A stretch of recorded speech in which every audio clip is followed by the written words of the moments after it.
سلامونه د ریحان نیوز میډیا قدرمنو کتونکو ستړي مشئ. پنجشیر کې د دوهم مقاومت جبهې سره د طالبانو خبرو لا هم پایله نه ده ورکړې.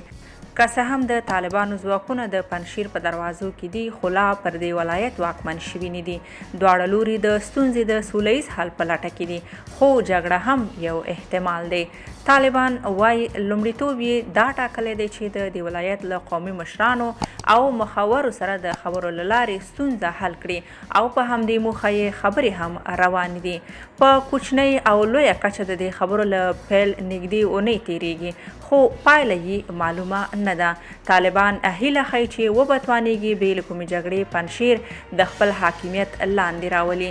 د طالبانو د مطبوعاتي دفتر غړي بلال کریمي د سې شنبې په ورځ ازادي راډیو ته وویل په همدې هدف له مقابل لوري سره مذاکرات روان دي. ښاغلی کریمي زیاتوي خبرې روانې دي. اسلامي امارت هڅه کوي چې دا ستونزه له سوله ییزې حل لارې حل کړي. د اسلامي امارت مجاهدین د تخار، بدخشان، اندراب، نورستان او لغمان له استقامتونو د پنجشیر په دروازو کې ځای پر ځای شوي دي.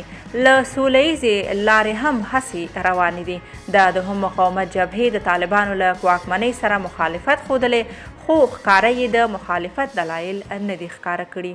خو یو دلیل یې کیدای شي د طالبانو لخوا د ټولواک د انحصار ویروي، هغه څه چې طالبان یې ردوي. تر اوسه د طالبانو دوو پلاو د دوهم مقاومت له ډلې سره کتلي. د دوهم مقاومت ډلې یو غړي فهیم دشتي نن ازادي راډیو ته وویل پر دې هوکړه شوې چې د دوی یو پلاوی به له طالب مشرانو سره د ستونزې د حل په اړه خبرو ته کیني.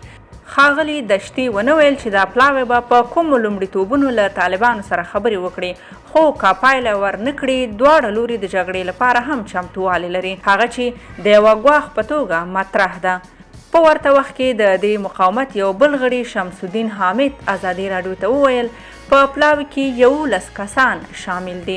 د ده په وینا عبدالحفیظ منصور، محمد علم ازدیار، فضل احمد مانوي، فضل الدین عیار، امین الله شکوري، سید محمد حقبین، عتیق الله عتیق، عبداللطیف مراد، تاج محمد جاهد او الماس زاهد د دې پلاوي د غړو په توګه ټاکل شوي دي. په پنجشیر کې له افغانستانه د وتلي جمهور رئیس محمد اشرف غني لومړی مرستیال امرالله صالح چې ځان یې د هغه ځای ناستې اعلان کړی هم شته، خو طالبان وایي د ستونزې د حل په اړه له قومي مشرانو سره ګوري او له ښاغلي صالح سره د خبرو کوم پلان نشته. ښاغلي صالح هم مخکې ویلي چې نه غواړي له طالبانو سره خبرې وکړي. قدرمنو لیدونکو، هیله ده چې راپور به مو اوریدلی وي. د نورو تازه معلوماتو لپاره در سره د ریحان نیوز میډیا یوټیوب چینل سبسکرایب کړئ. تر بیا ښه وختونه.